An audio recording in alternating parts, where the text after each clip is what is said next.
Diet, exercise, drug আর insulin কীভাবে first যেটা হচ্ছে যে পেশেন্টের ক্ষেত্রে ডায়েটের অ্যাডভাইস দিতে হবে। এখানে তো নর্মাল পার্সনের ক্ষেত্রে কীরকম ডায়েট থাকে, যেমন হচ্ছে কার্বোহাইড্রেট থাকছে 60 to 80%, প্রোটিন থাকছে 10 to 20%, ফ্যাট থাকছে 5 to 50%, এগুলো হচ্ছে 15%। দেন হচ্ছে যে অ্যাকর্ডিং টু হচ্ছে আমরা কী করছি কাউন্সিল মেডিকেল রিসার্চ অনুযায়ী যদি করি, এবার ডায়াবেটিক পেশেন্টকে সেখানে কী করবো আমরা, যেখানে যে প্রোটিন আর হচ্ছে ফ্যাটের পরিমাণটা কী হচ্ছে বাড়িয়ে দেবো এবং হচ্ছে কার্বোহাইড্রেট পরিমাণটা হচ্ছে কম থাকবে। তাহলে এখানে হচ্ছে কার্বোহাইড্রেট থাকছে 50%, প্রোটিন থাকছে 25% আর ফ্যাট থাকছে 25%। দেন হচ্ছে according to American association diabetic mellitus পেশেন্টের অনুযায়ী এখানে হচ্ছে কার্বোহাইড্রেট 60% থাকবে। দেন হচ্ছে যে কি প্রোটিন হচ্ছে 12 to 15% থাকবে এবং হচ্ছে যে ফ্যাট হচ্ছে 20 to 25% থাকবে। সিম্পল কার্বোহাইড্রেট দিতে হবে পেশেন্টকে, আর কমপ্লেক্স এখানে সিম্পল কার্বোহাইড্রেট অ্যাভয়েড করতে হবে, কমপ্লেক্স কার্বোহাইড্রেট প্রোভাইড করতে হবে পেশেন্টকে। প্রোটিন দিতে হবে যেমন এগ হোয়াইট, তারপর হচ্ছে ফ্যাট দিতে হবে যেমন মুফা এই সমস্ত জিনিস দিতে হবে।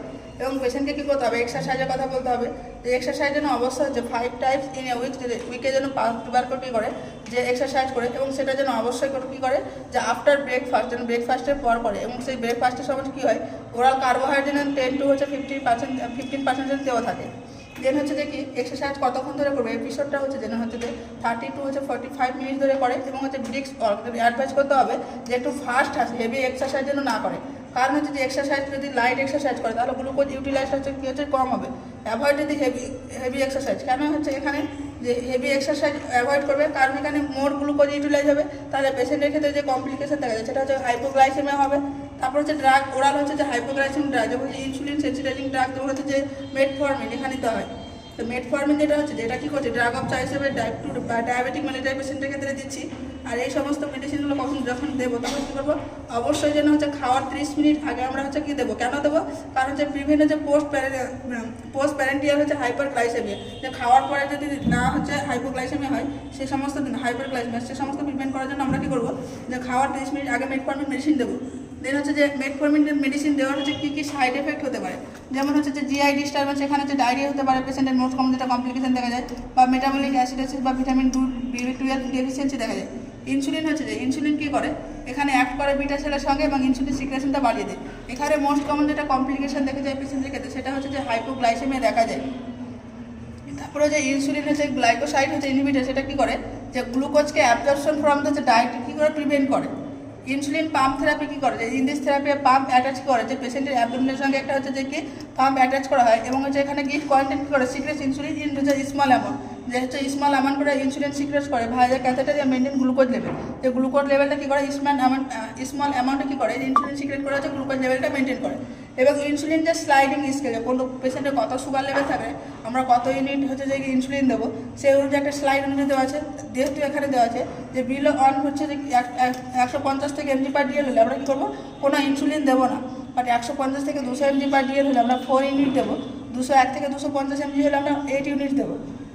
দেন হচ্ছে যে 251 থেকে আমরা যদি 300 mg দিই তাহলে আমরা কী করবো 10 ইউনিট দেবো, আর 301 থেকে 350 mg/dl দিলে কী হলো আমরা 12 ইউনিট দেবো, আর যদি 350 থেকে বেশি হয় তাহলে আমরা 14 ইউনিট দেবো। কিন্তু আমরা যখন প্র্যাকটিক্যালে করি তখন এখানে কী হয় যে এর থেকে এই স্লাইড এটা হচ্ছে অ্যাকর্ডিং টু আমরা গাইডলাইন অনুযায়ী দিয়েছি, বাট এখানে হচ্ছে যখন প্র্যাকটিক্যাল হচ্ছে এর থেকে একটু কম দিয়ে ইউজ করা হয়, যেমন হচ্ছে যে কি 201 থেকে 250 এখান থেকে হচ্ছে কী করা হয় যে ইনসুলিন থেরাপি স্টার্ট করা হয়। দেন হচ্ছে ক্লাসিফিকেশন অফ ইনসুলিন, যে আমরা ইনসুলিন দেবো এবং পেশেন্টে কখন হাইপোগ্লাইসেমিয়া হওয়ার সম্ভাবনা বেশি থাকে সেই অনুযায়ী আমরা কী করছি অ্যাকর্ডিং টু হচ্ছে ক্লাসিফিকেশন হচ্ছে 5 টাইপস হচ্ছে, যেমন হচ্ছে র্যাপিড অ্যাক্টিং, শর্ট অ্যাক্টিং হচ্ছে যেমন হচ্ছে ইন্টারমিডিয়েট অ্যাক্টিং, লং অ্যাক্টিং আর মিক্সড ইনসুলিন। ফার্স্ট যেটা হচ্ছে র্যাপিড অ্যাক্টিং, যেমন হচ্ছে লিসপ্যারেট হচ্ছে অ্যাসপ্যারেট হচ্ছে গ্লুসিন, এই সমস্ত ইনসুলিন কী করে যে অ্যাকশন শুরু করে 15 মিনিটের মধ্যে, কিন্তু হচ্ছে পিক লেভেলে মানে সব থেকে বেশি যখন কাজ করে সেটা 4 থেকে 2 ঘন্টা, এই টাইমটাতে পেশেন্টের কি হচ্ছে হাইপোগ্লাইসেমিয়া হওয়ার সম্ভাবনা বেশি থাকে, সেই জন্য আমরা সেই সমস্ত পেশেন্টকে হাইপোগ্লাইসেমিয়া সাইন সিম্পটম অবজার্ভ করবো। এর ডিউরেশনটা কত থাকে 3 থেকে 4 ঘন্টা হচ্ছে এই ডিউরেশনটা থাকে। দেন হচ্ছে যে কি short acting insulin, short acting insulin হচ্ছে ইমুলিন আর রেগুলার সব থেকে বেশি যেটা দেখা যায়, এটার ইনসুলিন হচ্ছে অ্যাকশন শুরু হয় যে 30 থেকে 60 মিনিটের মধ্যে অ্যাকশন শুরু করে, এবং পিক লেভেলে থাকে 2 থেকে 4 ঘন্টার মধ্যে, এবং হচ্ছে এটার ডিউরেশনটা কত থাকে 6 থেকে 10 ঘন্টা। দেন হচ্ছে ইন্টারমিডিয়েট ইনসুলিন, যেটা হচ্ছে যেখানে হিউমিলিন N প্লাস হচ্ছে NPS থাকছে, এখানে অ্যাকশন স্টার্ট করছে 1 থেকে 2 ঘন্টার মধ্যে, এবং পিক লেভেল থাকে 4 থেকে 8 ঘন্টার মধ্যে, এবং হচ্ছে ডিউরেশনটা থাকে যে 10 থেকে 18 ঘন্টা। দেন হচ্ছে লং অ্যাক্টিং ইনসুলিন, যেমন গ্লার্জিন, এটা কী করে যে অ্যাকশন শুরু করে 2 থেকে 4 ঘন্টায়, এবং হচ্ছে যে অ্যাকশন পিক লেভেলে থাকে 12 থেকে 16 ঘন্টা, আর হচ্ছে ডিউরেশনটা থাকছে এর হচ্ছে আপ টু 24 আওয়ার্স, 24 ঘন্টা পর্যন্ত থাকছে।